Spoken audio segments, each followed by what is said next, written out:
мы должны протест заявить тому обществу, которое сделало нас такими, не давали возможности жить. Мы вывесим люди. Мы будем другими. Я приложу все силы и старания, чтобы Божий дом опять восстановить. Это стихотворение есть, кажется, Храпову приписывает. Земля тряслась, волною колебания был опрокинут город Ашхабад. В развалинах оставшиеся здания, об этом и сегодня говорят. Об этом говорит мечеть туркменов, зияющие раны обнажив. Здесь многие уж были, несомненно, и доставали здесь карандаши. Стена чернеет в именах и датах, то экскурсанты записи вели, мол, были здесь такие-то, тогда-то. Да, были. Посмотрели и ушли. Я лишь одну из надписей в мечети до этих пор мог в памяти хранить. Вот строить научусь, и стены эти я постараюсь вновь восстановить. Такое вот стремление и желание должно присуще быть сегодня нам. Отметили большое колебание сейсмографы Господни по церквам. Вон там видны проломы в Доме Божьем, а здесь сошли с фундамента столпы, и гнется трость предутонченной ложью, и вновь Христос хулится средь толпы. О, как нужны теперь нам христиане, которые могли бы повторить: я приложу все силы и старания, чтобы Божий дом опять восстановить. Такое вот стремление и желание должно присуще быть сегодня нам. Нам. Поменьше б тех, что нужно? Поменьше б тех, кому одно лишь нужно, чтобы в списках общин числились они. Вот это мы числимся христианами, числимся верующими и никуда не годные. Вот это пример. И измени обстановку, переломи ее. Я приложу все силы и старания, чтобы Божий дом опять восстановить. Божий дом – это храм мой. Я восстановлю его. Я разовью хоть немножко это компьютерные игры. Что больше всего блуд съедает мозги. Ничего нету. Компьютерные игры.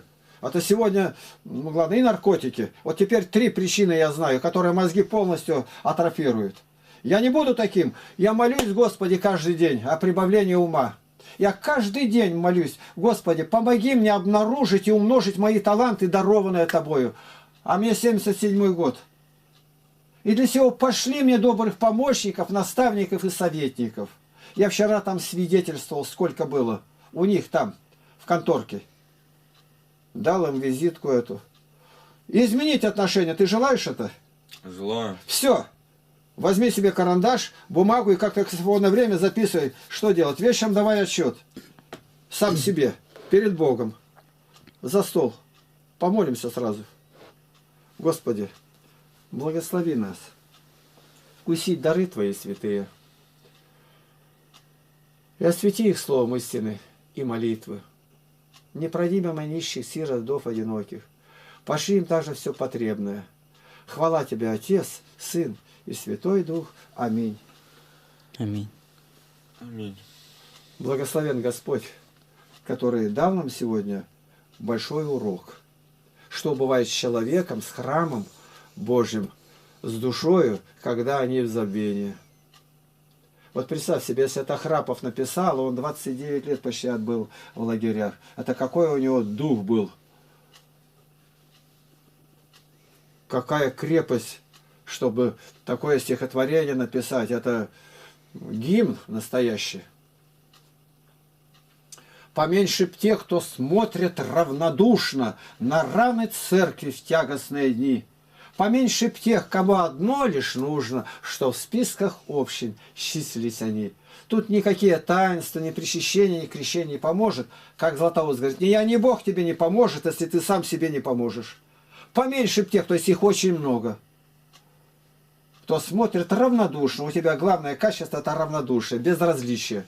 Упало, не упало. Ты вчера, я пошел и сказал сделать вот эту работу.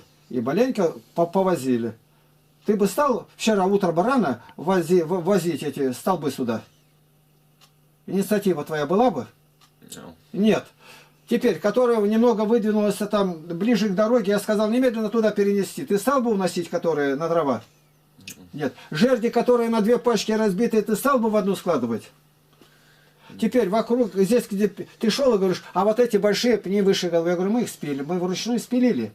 Ты бы стал их теперь искать сюда принести? Спилили, упали, и все. Ты стал, пошел, больше не вспоминаешь о них. Почему? Это наша территория. У Надежды Васильевны, там самые длинные, которые Витя спилил, мы их распилили, раскрежевали. И тоже нет, тоже надо толкнуть, все время надо тебя толкать. Ты не отказался, ты пошел, ты взял, ну дальше принес, встал, все. За каждым бревнышком надо посылать и говорить. Не годится это. Ты должен быть активным. Найти свою нишу. Твоя ниша здесь. Ты понял? Тебе дьявол может накручивать. Единственный выход — это сбежать. Дверь открыта. Мысли приходят такие? Нет. Нет. Ну, благословен Господь. Еще он не успел тебе наклюкать. Найдется еще какой-нибудь поп и начнет тебе, говорит, на мозги пудрить. В монастырь тебе Алексеевский или куда-то.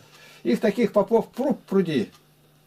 Как, говорит, в шей-нагашники. Совершенно безбожные. Залезли туда. Они до 30 лет рукоположенные. И он и понятия не имеет, зачем он туда залез.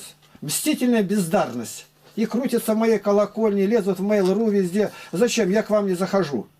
Выискивают, кто у меня друзья, им капает. Игнатий плохой, уходите оттуда. То есть у них больше ничего нет. Волки бешеные. И ты прислушиваешься к ним. Их всех загонять только в черный список и не подпускать близко.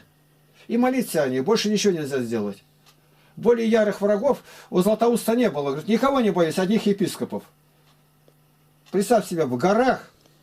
А они, епископ Фаретрий, с монахами залегли и ждали, когда Златоуста везут в ссылку, чтобы уничтожить его. Это вообразить нельзя. Едва-едва не погиб, когда ослы споткнулись, и где-то он там в какой-то крепости.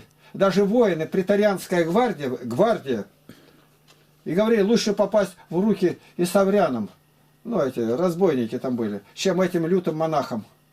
3-й том. Творение Иоанна Златоуста. Богу слава. Аминь.